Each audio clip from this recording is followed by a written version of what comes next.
तो दोस्तों चलिए आज हम बताते हैं आप लोगों को। सबसे पहले हम बताते हैं आपको हम टाइम एंड टेंस। आज का टॉपिक रहने वाला है टाइम एंड टेंस। चलिए बस तो आज आप लोग कॉपी कलम निकाल करके तैयार हो जाइए और आज हम सीखने वाले हैं टाइम एंड टेंस। सबसे पहले हम देख लेते हैं कि टाइम एंड टेंस का मतलब हो गया समय और काल। क्या हो गया? समय और काल। ठीक, इसके बीच का जो डिफरेंट है हम लोग सबसे पहले समझेंगे। देखिए, जो टाइम होता है, ठीक, वो नॉन ग्रामेटिकल टर्म होता है। ठीक, क्या होता है? नॉन ग्रामेटिकल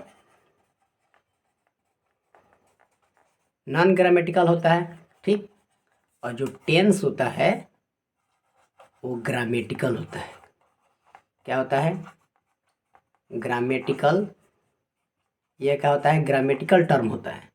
ठीक, मतलब कि टाइम जो है, ठीक, नो बेस्ड ऑन ग्रामर। ध्यान से समझिएगा आप लोग। जो टाइम होता है वो ग्रामर पर क्या होता है? डिपेंड नहीं करता है, मतलब कि ग्रामर पर बेस्ड नहीं होता है। और जो टेंस होता है, ठीक, और जो टेंस होता है ग्रामर पर डिपेंड रहता है, मतलब कि ग्रामर पर आधारित रहता है। तो क्या हो गया? Based on grammar.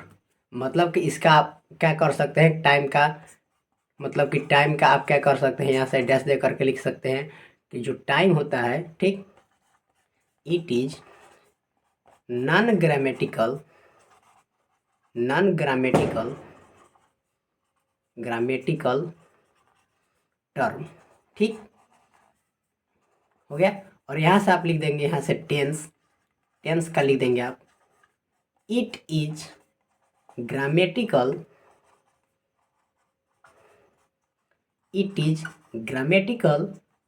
टर्म। हो गया। इस प्रकार से आप क्या कर सकते हैं यहाँ पर? मतलब कि जो टेंस होता है, यहाँ से आप लिख सकते हैं विच चेंज। मतलब ये जो होता है चेंज होता है किसके अनुसार? According to verb. मतलब कि जो टेंस होता है वो वर्ब के अनुसार क्या होता है? वर्ब के अनुसार बदलते रहता है। ठीक, तो यहाँ पर आप लोग पहले इतने तक लिख लीजिए और यहाँ पर देख लीजिए एग्जाम्पल में मैं एक लिख लेता हूँ। जैसे ही गोज, ये वो टेंस का प्रकार है। जैसे कि एक और लिख देता हूँ, ही वेंट। तो आप लोग समझे सबसे पहले कि जो टाइम होता है नॉन ग्रामेटिकल टर्म होता है या ग्रामर पर बेस्ड नहीं होता है, और जो टेंस होता है ग्रामर पर डिपेंड करता है, मतलब ग्रामेटिकल टर्म होता है। इस प्रकार से ये हो गया। और जो टेंस होता है वर्ब के अकॉर्डिंग क्या होता है? चेंज होता है। चलिए सबसे पहले आप लोग यहाँ से वर्क, यहाँ का स्क्रीनशॉट ले लिए या फिर यहाँ से पहले उतार लीजिए।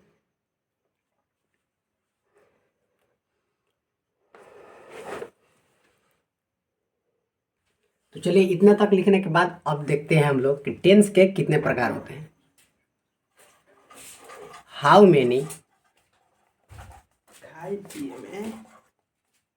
Types of tense. ठीक, तो इसका हम लोग आंसर लिखेंगे। क्या हो जाएगा? There are three kinds of tense. मतलब कि टेंस जो है तीन प्रकार का होता है। फर्स्ट हो गया प्रेजेंट टेंस।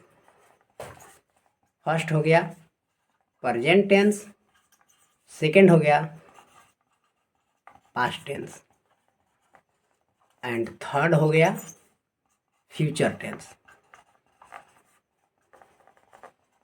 ठीक, तो अब हम लोग देखते हैं कि प्रेजेंट टेंस जो है, प्रेजेंट टेंस कितने प्रकार का होता है। तो हो जाएगा there are four kinds of present tense. मतलब जो प्रेजेंट टेंस होता है वो कितने प्रकार का होता है? 4 प्रकार का होता है। इसका हो गया first present indefinite tense. Present indefinite tense, या इसको हम लोग बोलते हैं सिंपल प्रेजेंट टेंस। क्या बोलते हैं? Simple present tense. Simple present tense, ठीक। और दूसरा हो गया present continuous tense. Present continuous tense, ठीक। एंड थर्ड हो गया present perfect. Present perfect tense, ठीक। एंड इसी प्रकार से चौथा हो जाएगा प्रेजेंट परफेक्ट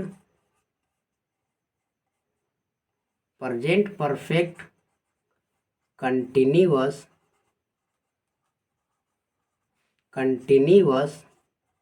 टेंस। चलिए पहले इतना पहले देख लेते हैं। इतने उतार लीजिए, स्क्रीनशॉट ले लीजिए।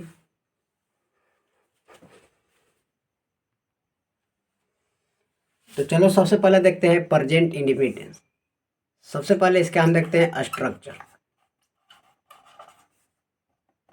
प्रेजेंट इंडेफिनिट टेंस का जो स्ट्रक्चर होता है, पहले होता है सब्जेक्ट, ठीक। सब्जेक्ट प्लस वर्ब 1 या वर्ब 5 प्लस ऑब्जेक्ट, ठीक।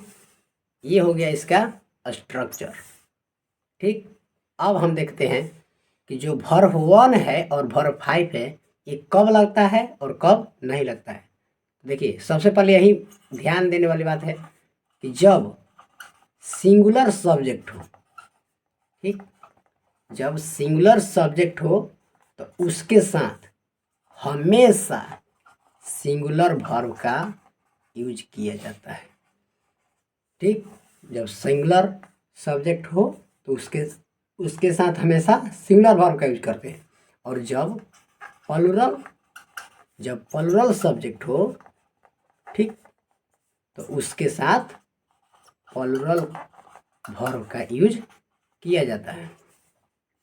यही जो है बात ध्यान देने वाली बात है। और सबसे मेन बात कि जो वर्ब का मेन रूप, ठीक, जैसे गो हो गया, ठीक, ईट हो गया, जो खुद में क्या होता है? प्लुरल होता है, ठीक। वर्ब 1 क्या होता है? वर्ब 1 जो है वो क्या होता है? प्लुरल होता है, ठीक। और जो वर्ब 5 रूप है, ठीक, जो वर्ब 5 है जैसे गो का हो गया गोज, ठीक, ईट का हो गया ईट्स, ये जो होता है सिंगुलर होता है। क्या होता है? सिंगुलर होता है। तो इस प्रकार से जब सिंगुलर वर्ब होगा तो वर्ब 5 का यूज करेंगे, ठीक। जब सिंगुलर वर्ब होगा मतलब सिंगुलर सब्जेक्ट होगा तो सिंगुलर वर्ब की जगह पर हम वर्ब 5 का यूज करेंगे। और जब प्लुरल सब्जेक्ट होगा तो प्लुरल वर्ब की जगह पर क्या हम यूज करेंगे? वर्ब 1 का यूज करेंगे।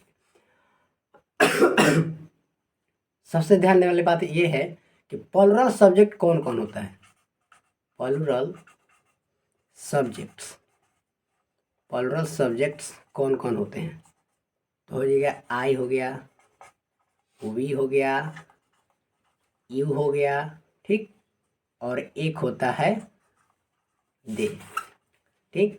ये जो है प्लुरल सब्जेक्ट कहलाते हैं। और जो है सिंगुलर सब्जेक्ट में कौन कौन आते हैं?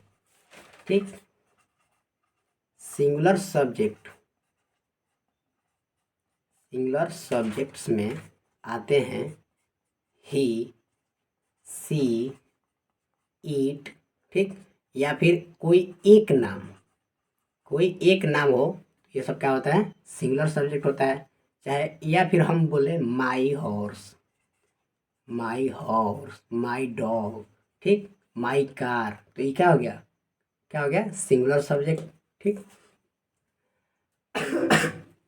चलिए सबसे पहले यहाँ तक आप लोग क्लियर कीजिए। स्क्रीनशॉट लेना है तो स्क्रीनशॉट ले लीजिए, नहीं तो इसको उतार लीजिए।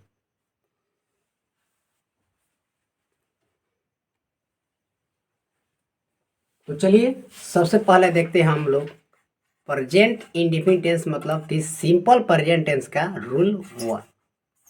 ठीक, तो रूल 1 में यह कहता है if following words are used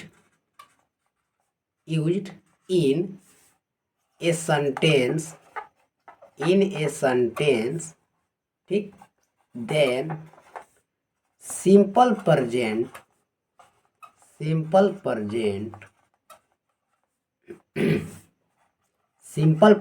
tense should be used। अब हिंदी में जो लिखना चाहते हैं हिंदी में लिख सकते हैं। ठीक, यदि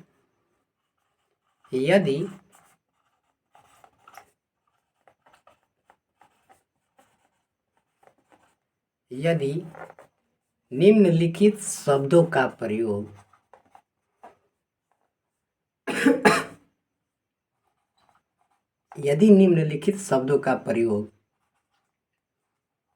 किसी सेंटेंस में हो, किसी वाक्य में हो,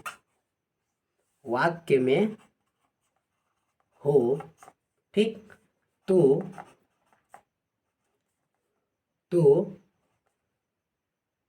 सिंपल प्रेजेंट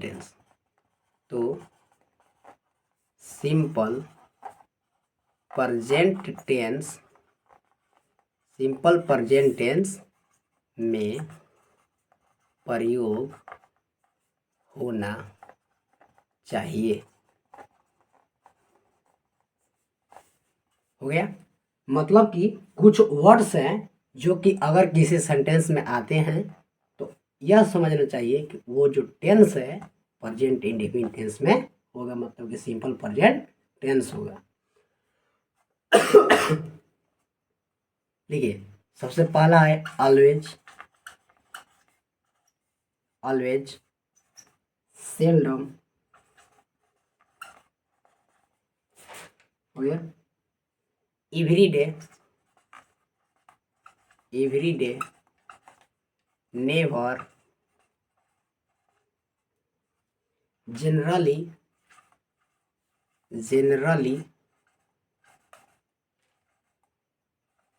ठीक, एवरी हियर, मतलब ऐसा वर्ड्स कुछ और होता है, जैसे इट सेव कर दीजिए। जैसे ऑलवेज का हिंदी होता है हमेशा, हिंदी भी लिख लीजिएगा आप लोग समझने में ज़्यादा। और सेल्डम का अर्थ होता है शायद। एवरीडे हो गया प्रत्येक दिन, नेवर हो गया कभी नहीं,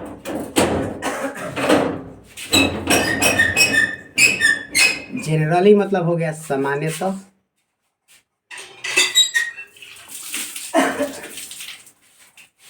और एवरी हो गया प्रत्येक यहाँ।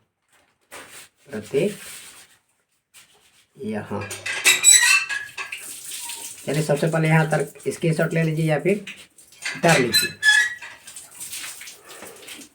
तो चलो इस पर कर देखते हैं क्वेश्चन कैसा क्वेश्चन पूछता है एग्जाम में। ठीक, जैसे कि हो गया राम ब्लैक क्रिकेट डेली। ठीक, एक ये वाला जो है ऐड कर लीजिएगा, ये वाला जो है ये भी ऐड कर लीजिएगा उसमें वर्ड वाला में। ठीक, तो देख लीजिए, मान लीजिए यहाँ पर ऑप्शन दे दिया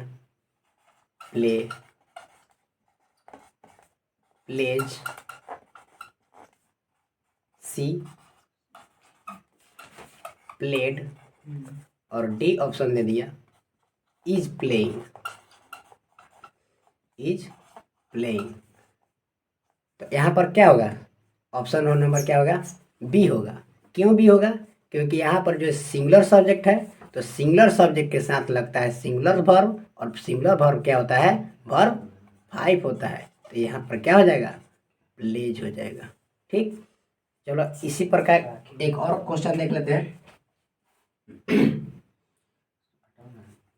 जैसे कि राम एंड श्याम, ठीक, राम एंड श्याम, ठीक, और यहाँ पर ब्लैंक दे दिए, ठीक, और यहाँ पर दे दिए, ठीक,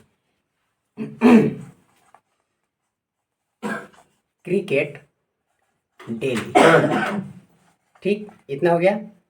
अब यहाँ पर वही वाला ऑप्शन मान लीजिए दे दिए यहाँ पर प्ले, ठीक, plays, C played, and D हो गया, and D is playing, is playing. तो क्या हो गया यहाँ पर हो जाएगा प्ले। क्यों प्ले होगा, क्योंकि यहाँ पर जो सब्जेक्ट है वो क्या हो गया, प्लुरल हो गया।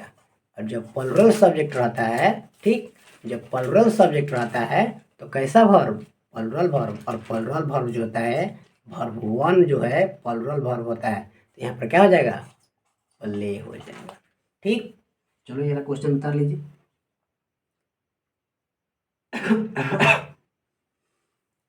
चलिए एक और हम यहाँ पर कॉमन एरर दिखाते हैं। मान लीजिए यहाँ पर क्वेश्चन दे दिया, I am going to Patna daily, ठीक, और मान लीजिए यहाँ पर दे दिया ए पार्ट, बी पार्ट, ठीक, सी पार्ट, और नो एरर पार्ट डी। ठीक, तो बताइए, सबसे पहले बताइए कि यहाँ पर देखिए तो सबसे पहले क्या दिया हुआ है, डेली दिया हुआ है, ठीक, और जब डेली रहता है तो कौन सा टेंस पहचाना चाहिए, मतलब कि जब किसी भी सेंटेंस में डेली हो तो उस वाक्य को किस टेंस में होना चाहिए, प्रेजेंट इंडेफिनिट में। कौन सा टेंस में, प्रेजेंट इंडेफिनिट टेंस में। और प्रेजेंट इंडेफिनिट टेंस का जो स्ट्रक्चर होता है, सब्जेक्ट के बाद वर्ब 1 या वर्ब 5 चाहिए। तो यहाँ सब्जेक्ट क्या है, प्लुरल, तो क्या होगा यहाँ पर, गो हो जाएगा। ठीक, चलिए आज के लिए बस इतना ही। आगे कल देखेंगे यहाँ से प्रेजेंट कंटिन्यूअस टेंस। तो अब आपको क्या करना है कि यहाँ पर ऐसे ऐसे क्वेश्चन आपको किसी भी बुक से आपको क्या करना है कि देखना है और यहाँ से आपको प्रैक्टिस करना है। चलिए बहुत बहुत धन्यवाद।